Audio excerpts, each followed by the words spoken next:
Bom, pessoal, as estratégias de unidade da Federação de Alto Risco estão todas em consonância com as estratégias gerais deste plano que nós já vimos anteriormente. As unidades da Federação, de acordo com a Instrução Normativa número 2, de 19 de janeiro de 2018, são os estados do Amazonas, Tocantins, Mato Grosso e Maranhão, ok? Conforme estabelecido na Instrução Normativa número 28, de 20 de julho de 2017, as unidades da Federação de Alto Risco devem realizar avaliações numa periodicidade mínima de 6 meses para identificar as vulnerabilidades quanto à entrada da mosca da carambola nos seus territórios. Como já mencionado nas estratégias gerais, a divulgação de informações sobre a praga, sobre os prejuízos que ela ocasiona e as restrições de trânsito, junto às autoridades de recintos alfandegados como aeroportos, portos, postos de divisas e também junto a outras autoridades que administram esses estabelecimentos reguladores do trânsito rodoviário, aéreo e fluvial, vai muito ajudar nas definições de ações conjuntas visando a prevenção da praga junto à população que circula nesses ambientes.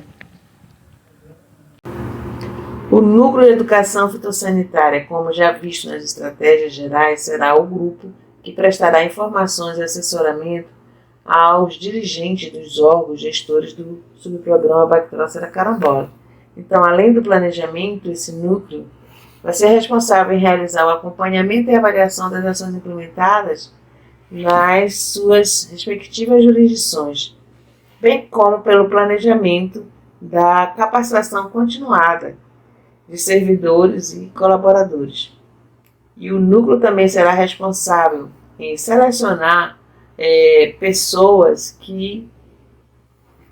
formarão o grupo de multiplicadores, além de monitorá-los e acompanhar, supervisionar e registrar todas as atividades por eles realizadas.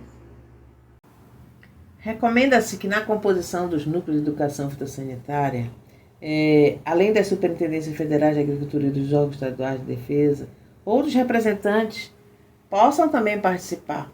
Inclusive, muitos já são até parceiros das ações de educação fitossanitária, como empresas de assistência técnica e extensão rural, instituições de ensino e de pesquisa,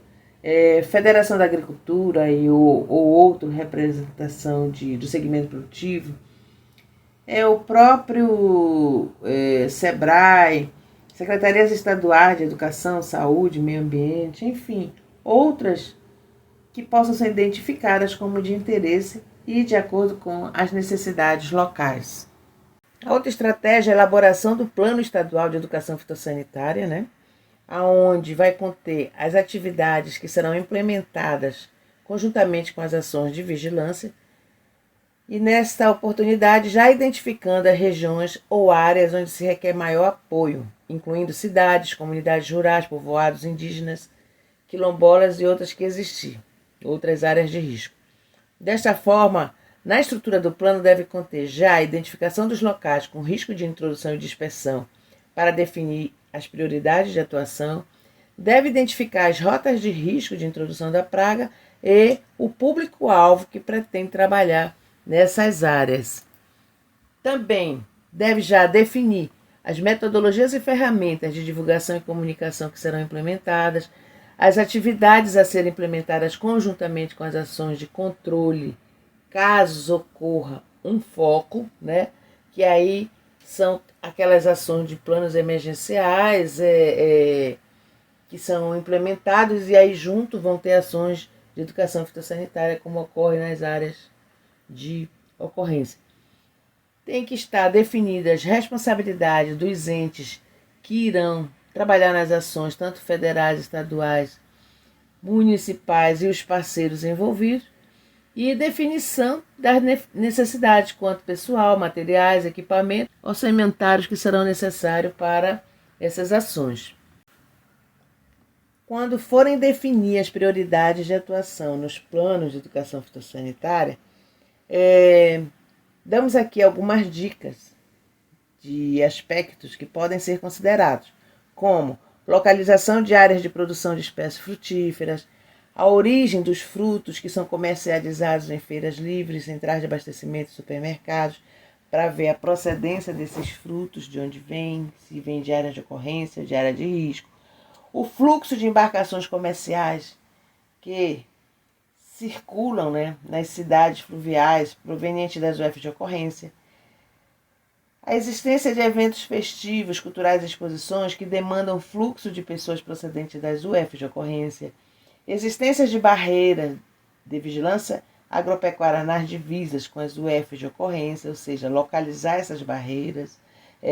levantar o fluxo de transportes interestaduais, rodoviários e aéreos provenientes das UFs de ocorrência, tanto a origem quanto horários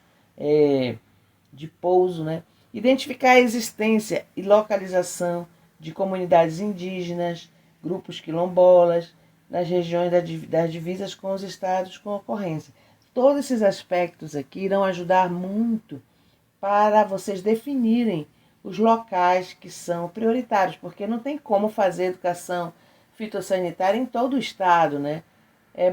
Fica inviável. Então, temos que definir prioridades de atuação. Então, lógico que vão ser naqueles locais que representam maior vulnerabilidade, vamos dizer assim.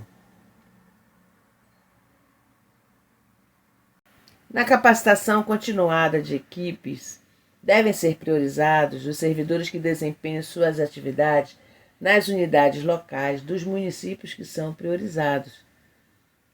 Além desses servidores que estão diretamente como executores das ações, devem ser sensibilizados os dirigentes, os gerentes e demais servidores que atuam como coordenadores. Também, os auditores fiscais federais agropecuários devem ser capacitados, né? Os fiscais estaduais agropecuários. E não esqueçamos do que eu falei da importância de incluir na capacitação os técnicos e fiscais estaduais agropecuários que atuam nas barreiras de vigilância agropecuária, principalmente aquelas localizadas nas divisas com as unidades da Federação de Ocorrência. Porque, enfatizando aqui, que o trabalho das barreiras de vigilância agropecuária é fundamental para divulgar as ações e orientar as pessoas que transitam nas rodovias onde elas estão instaladas. É importante que as capacitações deem ênfase às simulações de foco, porque aí vai preparar o pessoal uma situação bem próxima já da realidade. Eles vão ter possibilidade de avaliar o seu tempo de resposta e como agirem no caso de uma ocorrência de foco, né? Nessas capacitações deverão abranger capacitação de diretores, gerentes e coordenadores com o objetivo de sensibilizá-los sobre a importância e necessidade de implantar a educação fitossanitária no Estado. Curso de educação fitossanitária para preparar os coordenadores a elaborarem o planejamento, diagnóstico de planos de ação, avaliação e readequação quando é constatada a ineficiência ou ineficácia de ações, bem como uma capacitação básica em ações de educação fitossanitária para a prevenção da Bactéricera carambola sobre as metodologias e os meios de comunicação a serem utilizados pelas equipes de execução. As abordagens de sensibilização nos estados de alto risco devem ser priorizadas nos locais que são pontos de entrada nas capitais, bem como das cidades que estão localizadas ao longo das rotas de risco, a partir das divisas com as unidades de federação com ocorrência. Então, devem ser priorizados os portos, aeroportos, centrais de abastecimento, as barreiras de vigilância agropecuária que estão localizadas nas divisas, né, com as UFs de ocorrência, terminais rodoviários também. Pois bem, os portos e terminais hidroviários das UFs de alto risco que requer maior atenção na prevenção e implementação de ações de educação fitossanitária são naqueles portos e terminais que estão localizados nas hidrovias navegáveis que integram as UFs de ocorrência com esses estados. Então, nós destacamos aqui o Porto de Parintins, que está na divisa do estado do Pará, onde atracam embarcações provenientes dos estados do Pará e do Amapá, e também outros terminais hidroviários já dentro do estado do Amazonas, onde também continua o fluxo dessas embarcações até Manaus, né? Recomendamos que nessas embarcações sejam veiculadas mensagens de áudio sobre a restrição do trânsito, sobre os riscos desses passageiros estarem transportando frutos infestados da mosca da carambola, e que essas mensagens sejam também veiculadas no desembarque de passageiros, né? Também no interior dessas embarcações é importante afixar cartazes nas áreas de grande circulação, em locais bem visíveis. Cartazes também com essas informações de risco. Com relação a abordagens de sensibilização em aeroportos e terminais rodoviários, chamamos a atenção para 2 unidades da Federação de Alto Risco, que é o estado do Amazonas e do Maranhão. As capitais desses estados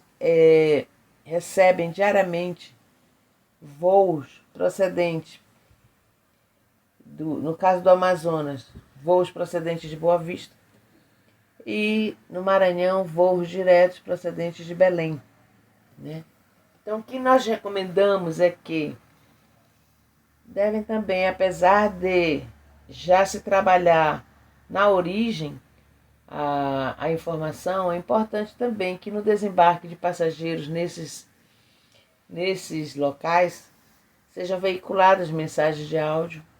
ou por meio de painéis digitais, informando sobre a restrição de trânsito e o risco de dispersão da praga. Sugerimos também que uma alternativa, o uso de lixeiras contendo mensagens proibitivas que estimulem o descarte de frutos carregados em bagagem de mão. Essas lixeiras poderão ser distribuídas ao longo do trajeto de desembarque dos viajantes até as salas de recepção de bagagens. Só que aqui nós destacamos que o caso de uso de lixeira tem que estar atento, porque requer muitos cuidados quanto o controle na gestão dessas lixeiras e destruição de frutos que possam ser descartados, ok? Acredito que aqui tem que contar com parceria do Infraero até com o Vigiagro, se houver nesses aeroportos. Então, o estado de Roraima, com relação aos terminais rodoviários e ferroviários, que são fatores de integração com os estados de ocorrência, nós destacamos aqui as rodoviárias localizadas nas rotas de risco do estado de Roraima ao estado do Amazonas, através da BR-174, assim como as rodoviárias que encontram-se nas rotas de risco do estado do Pará aos estados do Nordeste, do Sul e Sudeste,